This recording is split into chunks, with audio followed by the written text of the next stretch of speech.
Salam sejahtera di dalam kasih Tuhan Yesus Kristus untuk saudara-saudaraku sekalian. Judul renungan hari ini adalah Di manakah Allah saat demonstrasi yang kacau ini? Firman Tuhan yang mendasari diambil dari Injil Lukas pasal 13 ayat yang keempat yang demikian bunyinya. Yesus menjawab mereka, "Sangkamu ke-18 orang yang mati ditimpa menara dekat Siloam lebih besar dosa kesalahannya daripada kesalahan semua orang lain yang diam di Yerusalem?" Di peristiwa ini ada kejadian di mana menara yang dekat kolam Siloam itu runtuh sehingga meroboh dan menimpa 18 orang mati semuanya. Dan Yesus mengatakan, bukan berarti 18 orang yang mati ini dosanya lebih besar dari orang-orang yang ada di Yerusalem ini. Tidak. Nah, kita balik ke judul kita, bagaimana? Apakah demonstrasi yang menimbulkan kerusakan yang parah ini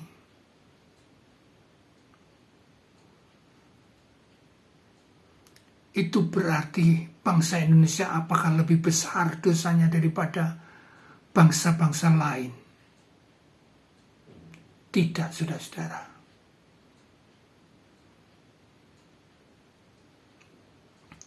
Indonesia mengalami kejadian dan demonstrasi yang rusuh, yang merusak barang-barang kepentingan umum.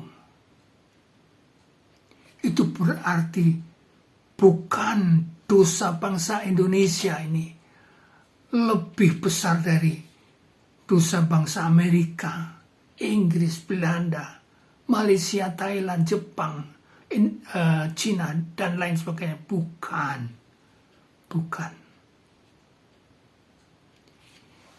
Indonesia mengalami demonstrasi yang kacau, merusak bangsa, merusak benda-benda kepentingan umum. Itu karena ulah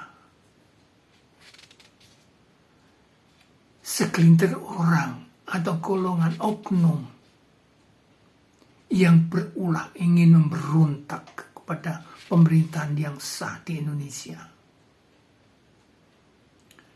Jadi di sini Allah itu adalah Allah untuk bangsa siapapun lain. Jadi waktu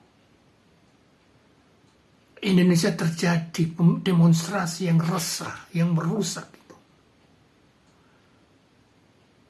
Allah tetap ada dan menyertai bangsa Indonesia. Ini yang terjadi. Yang kedua, ada pertanyaan, dosa siapakah itu? Nah, saya akan mendasari firman Tuhan ya. Di dalam surat Mazmur, kitab Mazmur 45 ayat 16. Langit itu langit kepunyaan Tuhan, dan bumi itu telah diberikannya kepada anak-anak manusia.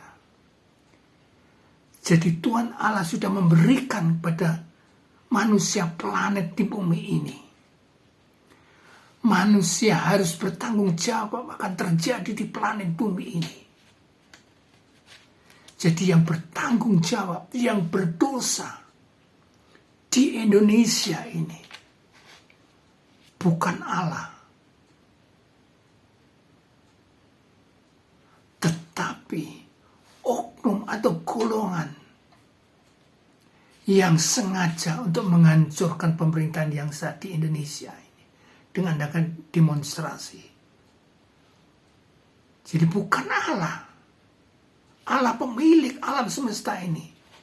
Tapi bukan Allah yang berdosa demo itu, tapi manusia yang ada di Indonesia inilah yang berdosa, yang kejam, yang keji, tidak mengenal peri kemanusiaan sama sekali. Yang ketiga, mengapa Allah diam saja akan kejadian ini? Saudaraku yang dikasihi oleh Tuhan,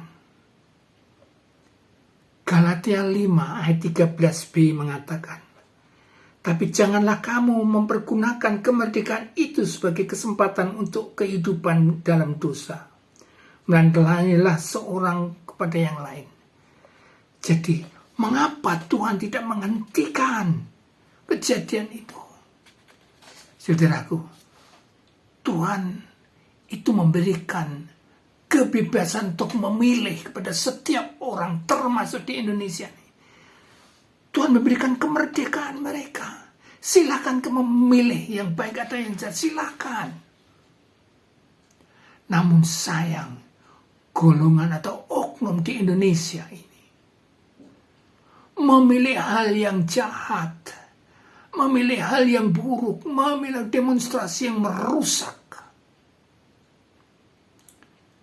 sehingga sungguh memprihatinkan. Yang keempat, terus bagaimana kita bersikap, saudara-saudara? Saudaraku yang kami kasihi, terjadinya kerusuhan yang kaos, yang merusak ini,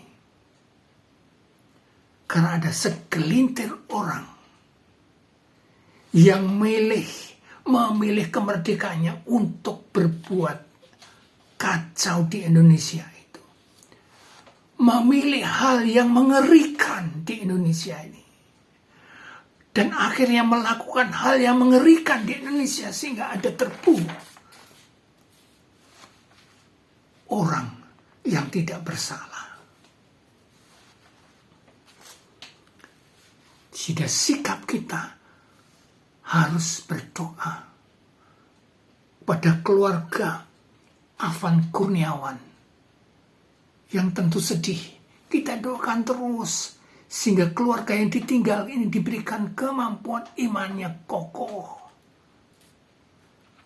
tidak sedih berlarut-larut, ada penghiburan dari Tuhan Allah sendiri.